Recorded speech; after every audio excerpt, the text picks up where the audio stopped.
Hi all. So today's Uber reader is Miss Ashwini Ragha. She's a very strong activist of non-cruelty and advocates complete protection and non-violence, especially towards animals. She's got an architectural firm in Goa, and by profession she's an architect. And today she's got us a read on a speech by Annie Besant, and let us see what she has to say. So, with this, I, you know, ask her to read and take it forward.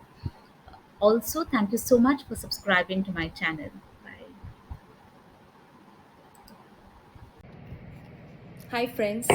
Today I would like to share with you a part of a speech that was delivered by Annie Besant in Manchester, UK on the 18th of October 1897. It really is a beautiful speech, and I take great pleasure in sharing it with all of you. So, the title of the speech is No One Can Eat the Flesh of the Slaughtered. And I will read it out for you. And she says, when we recognize that unity of all living things, then at once arises the question, how can we support this life of ours with least injury to the lives around us? How can we prevent our own life adding to the suffering of the world in which we live? We find amongst animals, as amongst men, power of feeling pleasure, power of feeling pain. We see them moved by love and by hate. We see them feeling terror and attraction. We recognize in them powers of sensation closely akin to our own.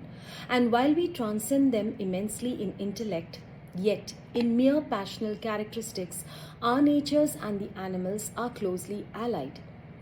We know that when they feel terror, that terror means suffering. We know that when a wound is inflicted, that wound means pain to them. We know that threats bring to them suffering. They have a feeling of shrinking, of fear, of absence of friendly relations.